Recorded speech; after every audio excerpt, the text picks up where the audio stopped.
Hello everyone, welcome back to my channel Dream Spark IAS. इस video में हम discuss करेंगे अबाउट नेशनलाइजेशन ऑफ बैंक्स। मैंने इससे पहले वाली वीडियोस में डिस्कस किया हुआ है कि कैसे आरबीआई का फॉर्मेशन हुआ था 1934 में with the passing of RBI act. 1935 में जाकर आरबीआई बनाया गया, इसका हेडक्वार्टर था कैलकाटा। उसके बाद 1937 में इसका हेडक्वार्टर्स चेंज करके बॉम्बे कर दिया गया था। ये आप मेरी प्रीवियस वीडियोस देखेंगे तो you'll get a clear picture about RBI. Now the thing was कि हमने देखा कि 1947 में इंडिया हो गया आज़ाद और उसके बाद हमें चाहिए था इंडस्ट्रियलाइजेशन, सरकारी चीज़ें होनी चाहिए थी, सरकार का कंट्रोल ज़्यादा होना चाहिए था, क्योंकि तब हमने देखा कि नहीं, हमारा जो सेंट्रल बैंक है वो तो एक्चुअली में क्या है, it is a private bank, ये तो सरकारी है नहीं।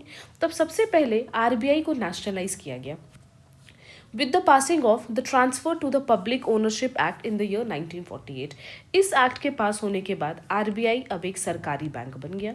सरकारी बैंक बनने के साथ साथ आज का जो प्रेजेंट आरबीआई का हम स्ट्रक्चर देखते हैं, जिसमें आरबीआई में लोग डायरेक्टली डिपॉजिट नहीं कर सकते, ये जो प्रेजेंट स्ट्रक्चर है ये भी इसी एक्ट के साथ स्टैब्लिश हुआ था। पहले जब आरबीआई एक प्राइवेट बैंक की तरह पे फंक्शन करता था तो इन द ट्रू सेंस वो एक बैंक होता था, लोगों से डिपॉजिट लेता था और लेंडिंग करता था। तो ये हमने प्रीवियस वीडियोस में देख लिया है।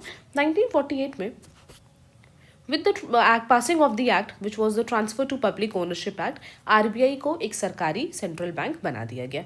फिर हमने देखा कि 1948 से लेकर अब हमें इंडस्ट्रियलाइजेशन की तरफ बढ़ना है, ज़्यादा से ज़्यादा इंडस्ट्रीज़ बनानी है। लेकिन बैंक्स क्या है, बैंक्स है प्राइवेट, और यहीं से शुरू होता है फिर हमारा the process of nationalisation of the banks, जिसे हम नेक्स्ट वीडियो में और डिटेल में डिस्कस करेंगे। Thank you.